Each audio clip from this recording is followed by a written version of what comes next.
Hi there, dear friends. This is Robert Hatton. This is The Encourager.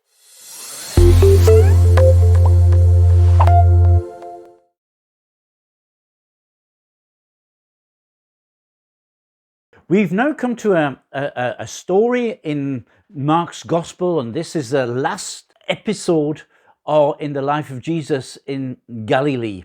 After verse 24, or after verse 23 in Mark chapter 7, Jesus will leave Galilee. We've seen that Mark, he's been giving us a lot of stories, a lot of happenings in the life of Jesus, this incident, that incident, and this healing and that miracle, and so on. And it's been very fast paced. We've been going very fast from one story to another, one journey within Galilee to the other. And although there are many stories, the background doesn't change very often. Now in verse 24, we'll see Jesus has left Galilee and he's gone to the northwest of Galilee towards Phoenicia, and also he travels in the northeast to Caesarea, and then after that, in chapter 10, we see Jesus traveling down to Jerusalem, and then chapters 11 to 16, he is just in Jerusalem. That's the end then of the story. But before he leaves Galilee, he has one dispute once more with the Pharisees.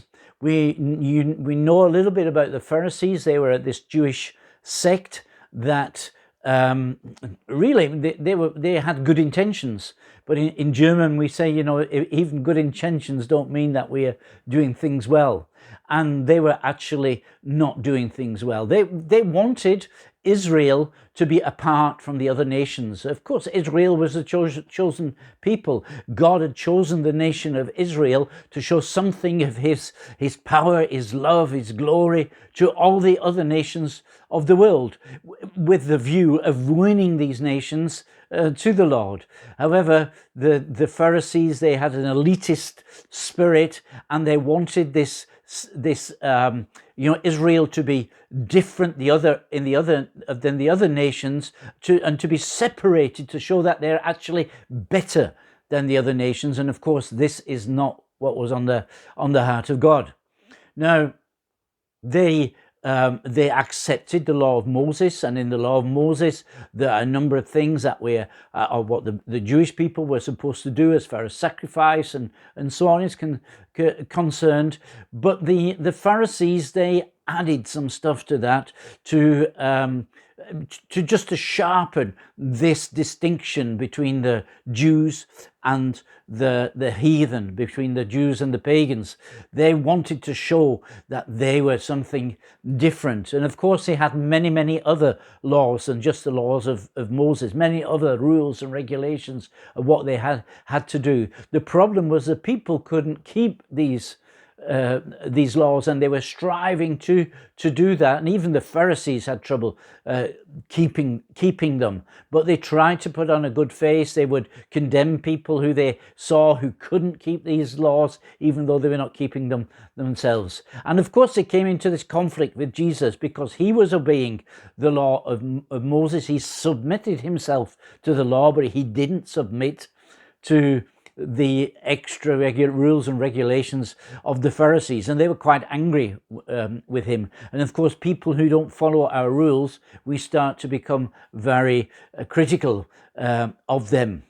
Now, in the Old Testament and in the New Testament, of course, we find out that actually the law doesn't give us any life, and forgiveness and reconciliation with God can never come about because of keeping the law, but it only comes about by having a relationship to God. And this is something that Jesus was emphasizing. Of course, the Pharisees didn't see that. They didn't see him bringing people who were way out, bringing these people back into fellowship with God. They were just looking at the letter of the law and judging him by that.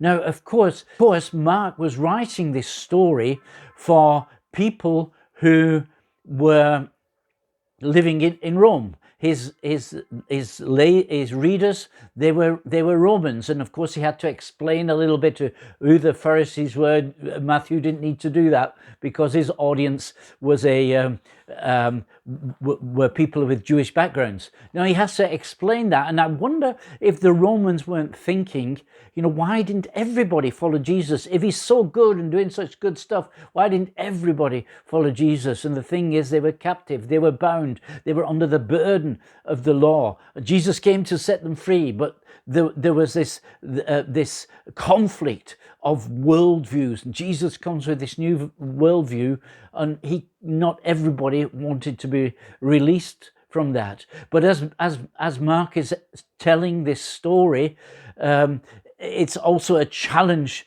to the Roman audience to look at their lives and to see where they are trapped in dead religion, because the Romans were certainly very religious. Where are they trapped in this dead religion? Because that is also not bringing life. But there is the possibility to get forgiveness, to get reconciliation from God, but that just comes through his grace by having a relationship to the Father in heaven. More than that, we also face this challenge of leaving dead religion and strange worldviews and to embrace the teaching of Jesus, to find the grace of God, the forgiveness, and also reconciliation with the Father in heaven.